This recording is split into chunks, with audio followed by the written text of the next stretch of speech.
Et aujourd'hui, moi, je vais vous parler de vulgarisation de la théorie que j'ai écrite il y a quelques semaines sur la croissance exponentielle de l'innovation, quand même dans l'abstrait. Donc la singularité, c'est quoi?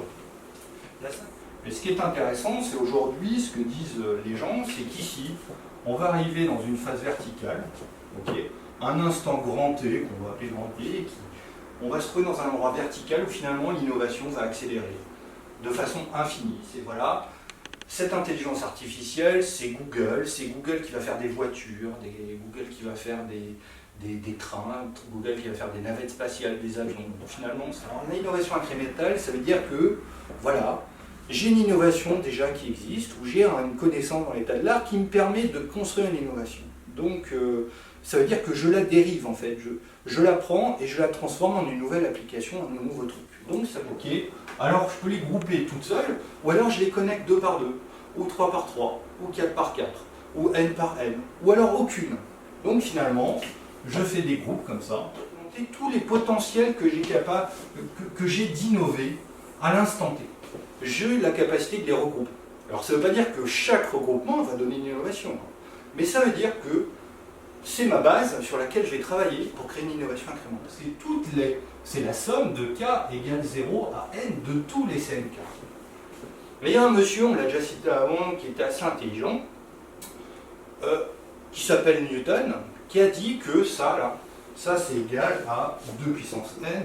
Alors on lui fait confiance. Hein. Or, ça me semble assez compliqué parce que dans l'histoire, on a déjà eu quelques ruptures qui nous ont fait revenir à l'âge de pierre, notamment des phases d'obscurantisme, des catastrophes naturelles. Enfin, on pourrait imaginer énormément de choses qui font que demain, nous, on peut avoir une guerre, on pourrait avoir des actions qui nous feraient tomber cette courbe et qui nous feraient revenir en arrière, voire qui nous feraient perdre notre savoir, voire qui...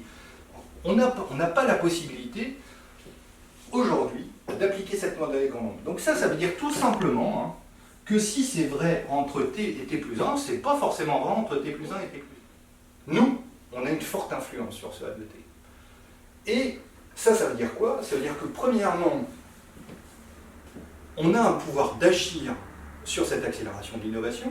Donc c'est-à-dire qu'on a le pouvoir de réglementer, on a le pouvoir de canaliser cette innovation vers quelque chose qui pourrait produire. Et en plus, moi je dirais qu'on en a le devoir. Pourquoi? Parce que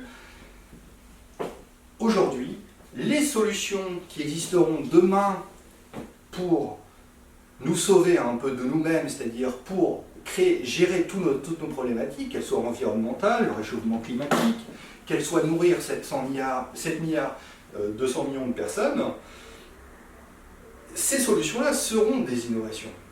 Si demain on veut nourrir 7 milliards 200 millions de personnes, qu'est-ce qu'on va faire? Soit il faut changer notre façon de produire de la nourriture, soit il faut coloniser l'espace pour que les gens aient quelque part habiter. Enfin, il faut trouver une solution. Mais ces solutions-là n'existeront que dans l'innovation. Demain, on a une catastrophe naturelle qui nous arrive dessus, qui peut être une catastrophe naturelle massive. Nous, on a le devoir demain d'innover pour essayer déjà de résorber un peu notre impact sur la Terre, puis ensuite essayer de trouver des solutions alternatives pour coloniser l'espace, ou bien trouver des solutions pour nous nourrir tous en tout cas. Parce que demain, si la solution c'est de repasser comme en 1850 ou en 2000, en 1900 à 2 milliards de personnes, ça voudrait dire que l'autre solution, la solution alternative à l'innovation, c'est de tuer le reste de la population. Donc c'est pas GG. Donc je pense que demain, on a quand même intérêt à trouver d'autres solutions. Donc on en a à la fois le devoir et la responsabilité d'agir sur ce facteur.